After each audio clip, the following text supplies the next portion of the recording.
ژنان ڕوبەڕووی کۆیلەبوون و توندوتیژی و کوشتن دەکاتەوە شەرمەزار دەکەن و جارێکی تر بانگی تێکۆشانی خۆیان بڵند دەکەن. بەتایبەت ئێمەی ژنانی کورد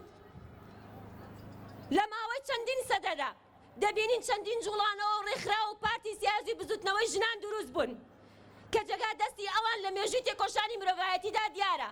و دەتوانین بڵین بەشێک لە تێکۆشانی ئەوانە ئەمڕۆ بۆتە میراسێک بۆ ئێمە کە بتوانین ئێمە تالوت کە تێکۆشان بکەین. بەڵام لە ئێستادا ئەوەی کە بەدی ئەکرێت بە خۆشحاڵیەوە ئەوە ژنانی گەلی کورد و کوردستانە کە پێشەنگایەتی تێکۆشانی ئازادی مرۆڤایەتی و ژنیش دەکەن. ئەوە ژنی کوردە کە ئەمڕۆ لەسەر ئاسی جیهان لە ئاسی دیپلۆماسی و سیاسیدا حسابی بۆ دەکرێت. ئەوە ژنی کوردە ئەمڕۆ پێشەنگایەتی ڕێخستنی و سەربازی دەکات لە پێناو تێکۆشانی ئازادیدا و ژنی کورد ئەمڕۆ لەسەر ئاسی جیهان بە چاوێکی جیاوازتر سەیر دەکرێت وەکو پێشەنگی ئازادی مرۆڤایەتی و ژن دەبینرێت. بۆیە بۆ ئێمەی ژنانی کورد لە هەر ژنێک و لە هەر ژنێکی هەر وڵاتێک و هەر جیهانێک زیاتر ئەرکی سەرشانمانە ئەم ڕۆژە بەرز ڕابگرین و لەم ڕۆژەدا پەیامی تێکۆشانی خۆمان جارێکی تر بڵند بکەینەوە. بەتایبەت من وەک ژنێکی باشووری کوردستان لێرەکانەوە پەیامی خۆم ئەدەم. ڕەنگە لەوانەیە پەیامەکەی من لەگەڵ ئەوە چەندە پیرۆزباییە هەندێکیش ڕەخنە ئامێز بێت،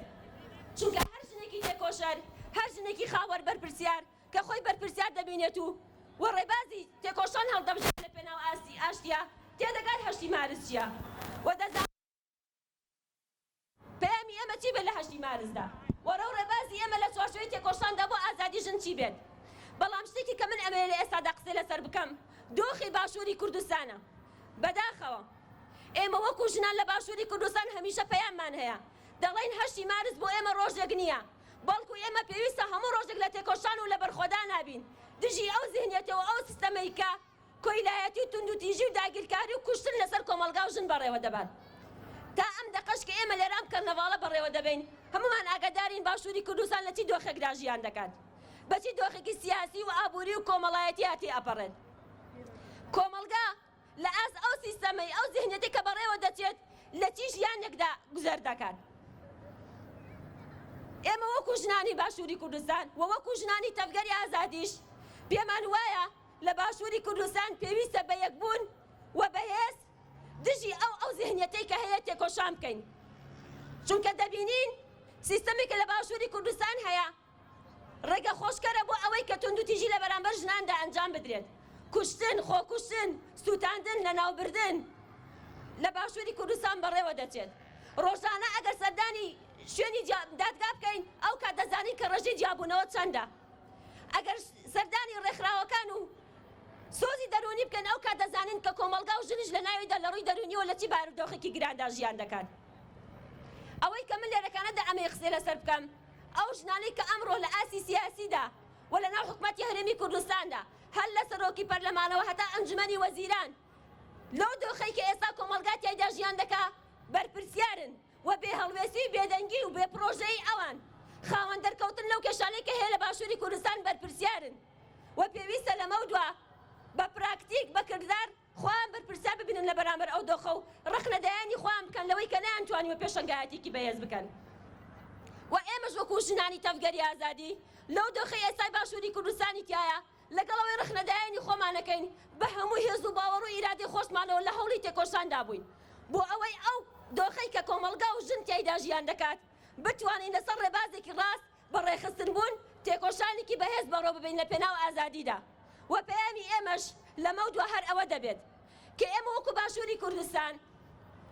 بۆ بەرز ڕاگرتنی ئەم ڕۆژە و سەرخستنی ئەو تێکۆشانی کە لەسەر تێکۆشانی ژنان بەڕێوە دەچێت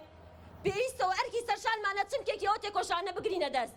و خۆمان بەرپرسیار ببینین لەو دۆخەی کە هەیە. چونکە شتێکی کە من لێرە ئەمەوێ بیڵم ئەوەیە ئەو تێکۆشانی ئەمڕۆ لە ڕۆژهەڵاتی ناوەڕاست و پارچەکانی کوردستاندا بەڕێوە دەچێت ڕۆڵ و کەسایەتی ژن لە باشووری کوردستان تا ئاسێک لە پێشەنگایەتی کەمە. پێویستیمان بە پێشەنگایەتی بوونە، چونکە هیچ کام لە پارچەکانی تر ناتوانن خاوەن لە پارچەیەکی تر دەربکەون. ئەوە ئێمە پێویستە چمکێکی ئەو تێکۆشانە بگرین و ئەرکی تێکۆشەران و پێشەنگانی تریش سوک بکەین. بۆیە لێرەکانەدا ئێمە پەیام ئەدەین بە ڕۆحی تێکۆشانی ئەو ژنانەی کە شەهید بوون و لە ئێستاشدا پێشەنگایەتی تێکۆشانی ئازادی کۆمەلگا و ژنیش دەکەن سۆز دەدەین کە بە پێشەنگایەتیکردن و بە ڕێخستنکردن و خۆ بەرپرسیار بینین لە بەرامبەر ئەو دۆخەی کە هەیە تێکۆشانمان بەرزتر و فراوانتر و بەهێزتر بکەین و سیستەمێکی کە ئەمڕۆ بە باشووری کوردستان پێویستە و لە ناویدا هاوسەنگی ڕێگەزی پارێزراو بێت و مرۆڤەکان لە ناویدا بە ئازادی ژیان بکەن و ژنان خاوەن ئیرادە و خاوەن بڕیار و خاوەن سەربەخۆبوونی خۆیان بن و خاوەن هێز و توانستی خۆیان بن و پێشەنگایەتی بکەن